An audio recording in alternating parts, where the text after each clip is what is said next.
उसकी वास्तविकता उन्हीं तक सीमित है। भूत प्रेतों और अपसामान्य विषयों के होने पर चैनल कोई दावा नहीं करता और न ही प्रोत्साहन करता है, बस एक दावा करता है और वो है डर। ये आप देख सकते हैं कि ट्रक बिल्कुल ऑपोजिट चल रहा है हमारे। कोई ड्राइवर नहीं है इसके अंदर, कोई कंडक्टर नहीं है। 60-70 की स्पीड है, कोई इसको चलाने वाला नहीं है। बिल्कुल आप देख सकते हो इस ट्रक को कितनी स्पीड पे जा रहा है। इसको कौन चला रहा है, कौन नहीं चला रहा है, इसके बारे में हमें कुछ मालूम नहीं है, कुछ नहीं है। ये वीडियो बन रही है सिर्फ कि हकीकत है। ये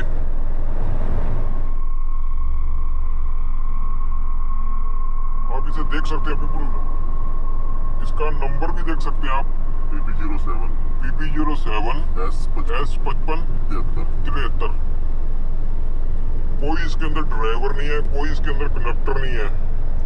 ये आपके बिल्कुल सामने है, फ्रंट पे, फ्रंट शीशा देख सकते हैं आप। कोई कंडक्टर नहीं है, कोई ड्राइवर नहीं है। अशोका लीलैंड की गाड़ी है, बिल्कुल बैक चल रही है। कोई मालूम नहीं कौन चला रहा है। आपको विश्वास नहीं होगा, ये लाइव मूवी चल रही है।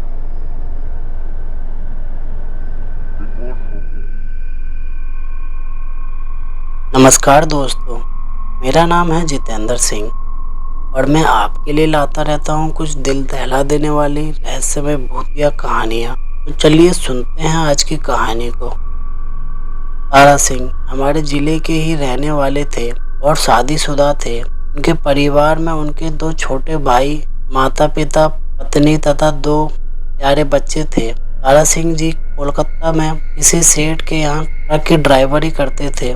उन्हें ट्रक पर माल लाद कर दूर दूर के शहरों में जाना पड़ता था। वह बहुत ही मेहनती थे और अपने काम पूरी जिम्मेदारी व ईमानदारी से करते थे। उनके कामों से उनका सेठ भी बहुत खुश था और हर महीने उन्हें अपने साथ लेकर घर जाता। 1000-1200 उनके घर मनी ऑर्डर जरूर कराता था। तारा सिंह की जीवन गाड़ी बहुत ही मजे में चल रही थी। कभी कभी जब उनको माल लेकर लखनऊ बनारस आना पड़ता तो वे थोड़ा समय निकाल कर घर भी आ जाते और घर वालों का हालचाल लेने के बाद वापस चले जाते।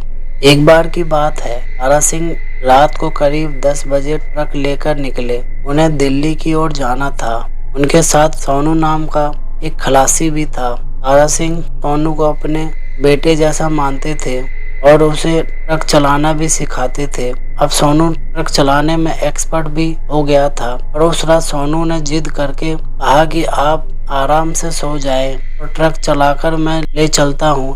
तारा सिंह जी ना कहकर ट्रक खुद चलाते हुए निकल पड़े और सोनू उनके बगल में बैठा रहा। रात के करीब 1 बजे होंगे और ट्रक एक चौड़ी सड़क पर तेज गति से दौड़ा चला जा रहा था। अचानक तारा सिंह को पता नहीं क्या हुआ कि वे सड़क के किनारे ट्रक रोककर बीड़ी सुलगाकर पीने लगे।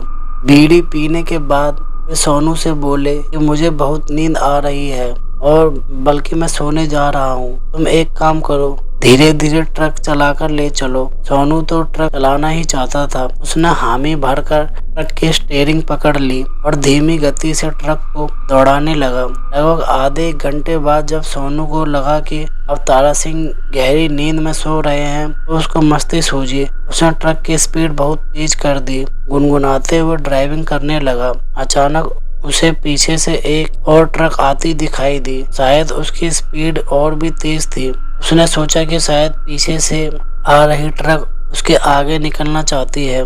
सोनू का भी खून अभी एकदम से नया था। वह भला ऐसा क्यों होने दे।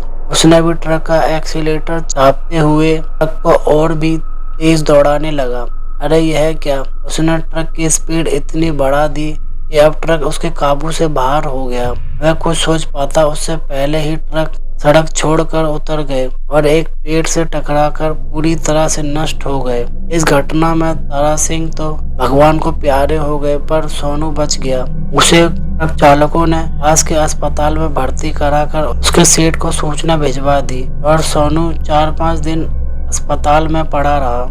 उसे अपनी गलती पर बहुत पछतावा हो रहा था। उसकी एक गलती से उसके पिता समान तारा सिंह को अपनी जान गंवानी पड़ी थी। उसका दिल रो रहा था। अब विधि के विधान के आगे वह कर भी क्या सकता था। उसने तय कर लिया कि अब वह जो भी कमाएगा उसका आधा तारा सिंह के परिवार को भी दिया करेगा।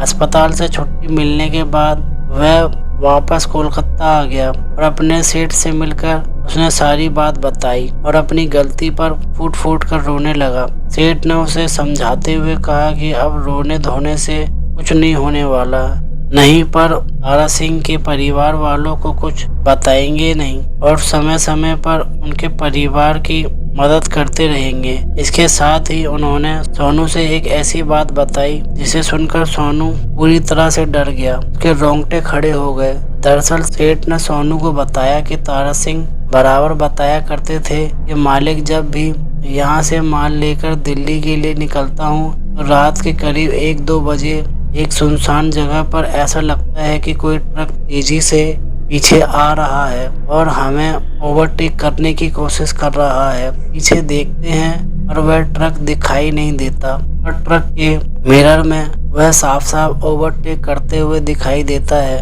कई बार तो मैंने अपने ट्रक को किनारे लगाकर उतर कर देखा तो पीछे कोई ट्रक नहीं दिखा। तेजी से आता वह ट्रक केवल रात को ही और वह भी मिरर में ही दिखता है। मालिक, इस ट्रक के चक्कर में कई ट्रक वालों का एक्सीडेंट हो गया है। समझ में नहीं आता कि ऐसा क्यों होता है। आगे उस सेठ ने कहा कि तारा सिंह की बातों को सुन तो लेता था पर उस पर ध्यान नहीं देता था, क्योंकि ऐसा कैसे हो सकता है कि कोई ट्रक होकर भी ना हो। और वैसे भी मैं भूत प्रेत पर विश्वास नहीं करता। तुम्हारी बातें सुनने के बाद पता नहीं क्यों अब मुझे तारा सिंह की बातों पर विश्वास होने लगा है। सेठ जी के इतना कहते ही सोनू को काट मार गया। वह चाहकर भी चीख नहीं सका। तो क्या पीछे से आ रहा ट्रक कोई भूत प्रेत था? यह कोई भूत ट्रक बनकर ट्रक वालों को चकमा देकर दुर्घटना करा देता था? तो दोस्तों, ये थी आज की कहानी। अगर आपको ये कहानी अच्छी लगी हो तो इस कहानी को लाइक करें और कमेंट करके बताएं कि आपको ये कहानी कैसी लगी, और इस कहानी को शेयर करें अपने दोस्तों के साथ फेसबुक और व्हाट्सएप पे। और अगर आपको भूतिया कहानियाँ सुनना अच्छा लगता है तो हमारे साइबर इविल यूट्यूब चैनल को सब्सक्राइब ज़रूर करें और बेल आइकन को ऑल पर सेट करना ना भूलें, क्योंकि हम ऐसी ही रहस्यमय भूतिया कहानियाँ अपलोड करते रहते हैं। और वीडियो देखने के लिए धन्यवाद।